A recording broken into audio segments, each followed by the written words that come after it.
Today we're going to be looking at the TMP102, which is a temperature sensor by Texas Instruments. We're going to be using I2C over it, and in this example here I'm going to show you how did I manage to get this sort of information, how did I compose and write the code to do this. This same procedure can be used for any sensor that you pick, and of course it varies. You'll need to tweak it a bit. For example, if you had an accelerometer, you might need to put more, you need to allocate more space for the buffer because you have maybe a 3-axis one. So it'll be a little bit different, but the general concept is the same, really. So in this video, I'm not going to go over what I2C is. There's a load of it online, and I have spoke about it before on the channel. You should be able to find it somewhere. But for the ESP32, we have some configurations that we need to set up, and we have some basic commands that we need to do. To find this out, we need to take a look at the documentation. So this is the first step I even take before even looking at the datasheet of the device.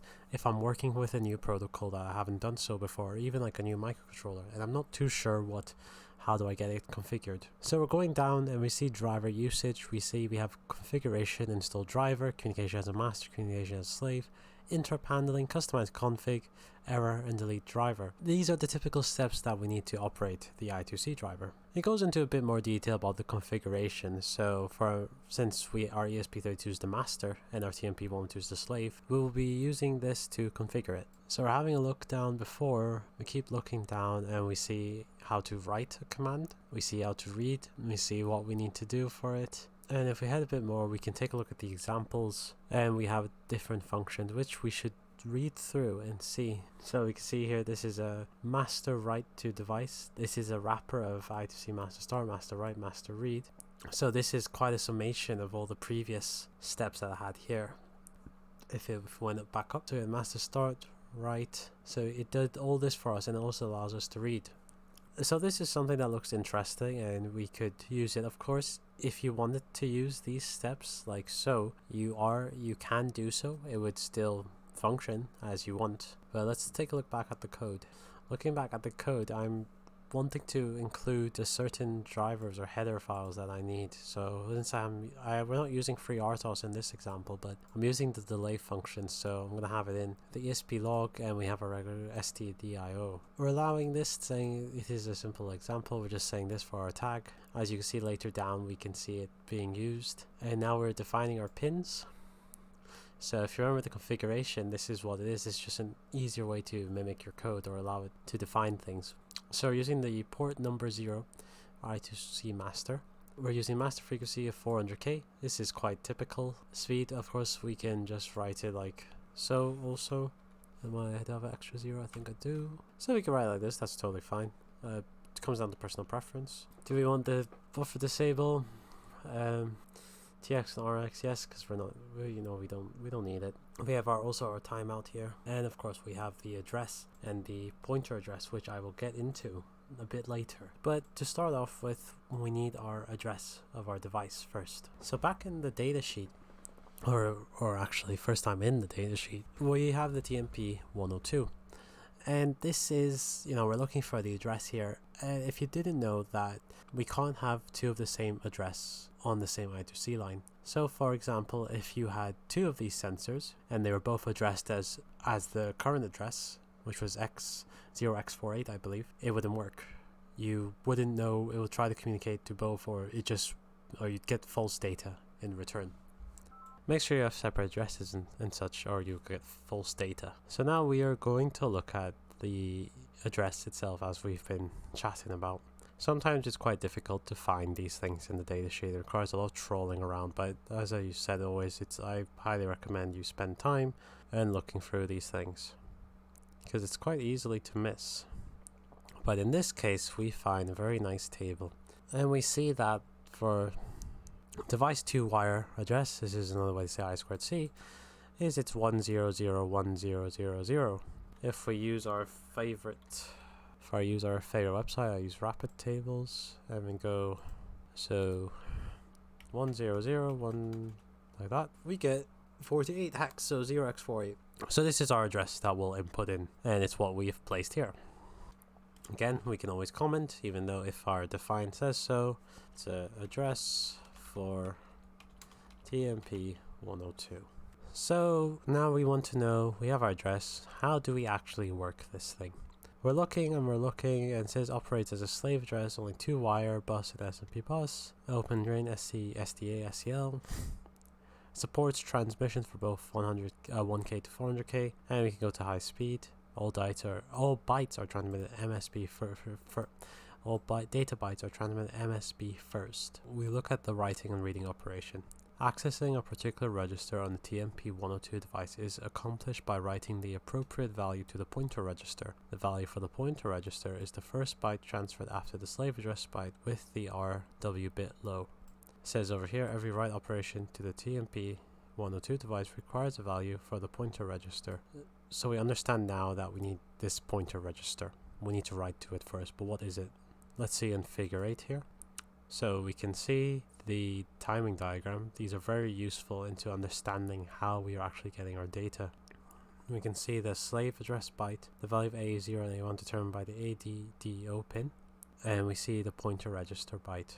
So it looks to be fixed for 0 and we have adjustable P1 and P0. Let's look for this pointer register. Here we go.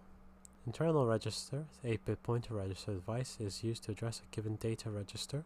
Uses the 2 least significant bytes to identify which of the data registers must respond to a read or write command. So we have a more clear definition. So it looks to be that we write to the pointer register first, and then we can access the temperature configuration, T low register, T high register. We have our address here. It's a byte long, and we configure the bits here. So for this example, we are reading the temperature register. So this is P1, P0 at 0. Okay, so we have that now. Our register 0x0, 0, or just 0x0, whatever you want to put. And we see the temperature register. So this is the data that we're going to get out of. This is how it's going to look like. It's going to be 2 bytes long approximately, but it is configured as a 12-bit read-only register, or as a 13-bit. So we can adjust this in the configuration register, which would be here, and we can adjust this EM bit equals 1. 2 bytes must be read to obtain data, so that's very important. Let's keep that in mind. And it's described in table 8 and 9. So I believe table 8 we saw the timing diagram. Note that byte 1 is the most significant byte, followed by byte 2, the least significant byte. And the first 12 bits are used to indicate temperature. The least significant byte does not have to be read if the information is not needed. So this is quite crucial to understand here, in that how we actually relay that data. It's configured as a 12-bit, and you can see we have 2 bytes, which is not exactly 12 bits, it's 16 bits. So we'll need to do some manipulation later to get it to work. And of course, we'll do it more if we have a 13-bit configuration. Heading back to our piece of code here, we can start to actually form what we need. So we add our temperature register, which is just our pointer address, 0x00, which is the temperature reg. Now we are adding a function. So we will say that for this case, TMP102 register read, we are taking the register address, so a user input. We are pointing to the data of where we want to dump this address, so this is our output, and how long is our data, what's our expected one. You notice here I'm using I2C master write read, and this is to read. And you may be thinking, well, if it's read, why do you need to write to it? That makes no sense. And if we look over here, 2-wire diagram for a read, we actually need to write to it, to the register, the slave address byte, and then we can get the data back. So we do need to write something in order to get our information back. And if we look back on the ESP32, the website here, and we go down to the function master write read, perform a write followed by a read to a device on I2C bus. A repeated start signal is used between the write and read, and the bus is not released until the 2 transactions are finished.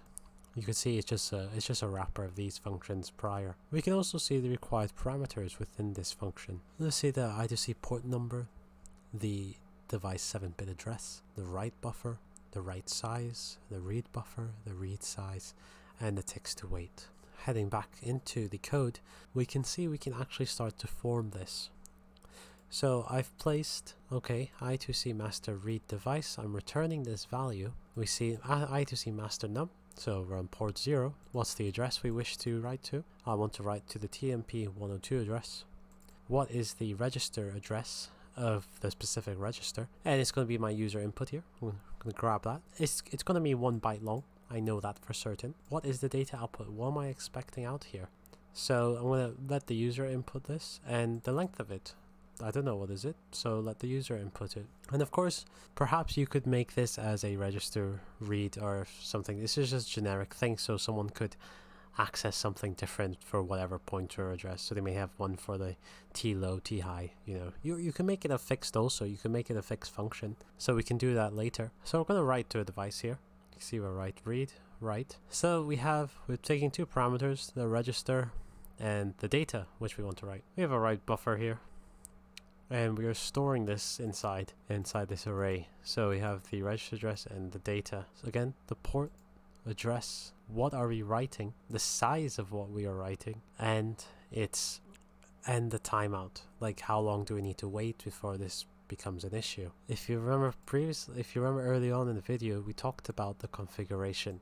So how do we need to always initialize the peripheral to get it to work essentially. And these are just all the defines that we've placed in here. We're just copying it into here. And these are just set lines of code which we can find in the documentation as I've been showing you before. Now on to the main part. So we know we had, if we remember from the datasheet, we had 2 bytes to read from. So we're storing that in this array here. We're going to initialize it, check it if it's initialized, and then we're going to write to our address. So in the datasheet it said we didn't need to write consistently to the pointer address, only if we've reset the device or power it down or something like that. Since we're just reading, we could write to it first, set to this pointer address, and it continues reading until we want to change it. So now we've set a register that we want to write to, the temperature register, we can try and get some data off it. So we're going to say, okay, let's read from this address. So there's data going to be stored in this address now. What is that data? We know it's 2 bytes long, so we put it into here and we give it the length. So we can actually extrapolate this data and use it as another form. So we're going to say it's raw data now. So we're going to say in the first part of the array, we're going to left shift it by 4 because to make space for 12, so we have 8. It's 8 bytes in the most significant bit.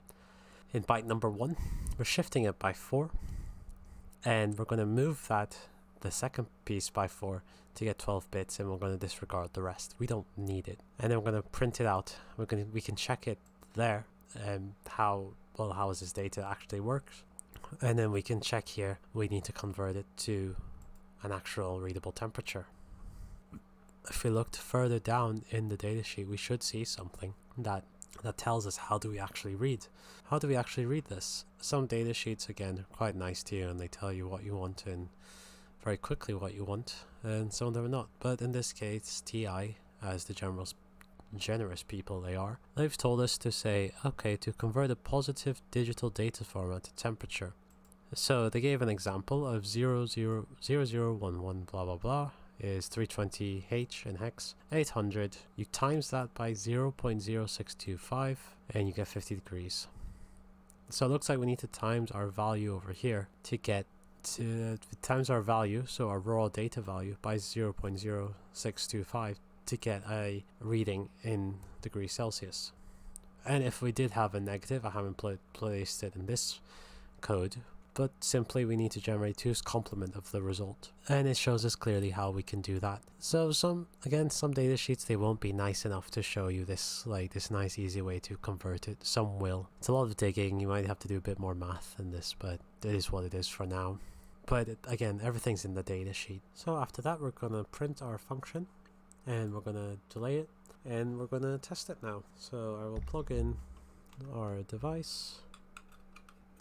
So here we are in the command prompt for the ESP32. We're going to change our directory, and then we're going to view our project. So build monster. I've already set it up to the ESP32 S3 and such, so we don't need to do that. And here it is. Here is our data. You could see it's 20.3125 degrees in this room. I'm going to place my thumb on it, and you can see the data is going up. So it's about 26.5 26.8. Take my thumb off, should see it go down, and we are seeing it going down. So this was just a nice easy way to read this temperature sensor, an introduction to I2C and how you can configure it for your own thing.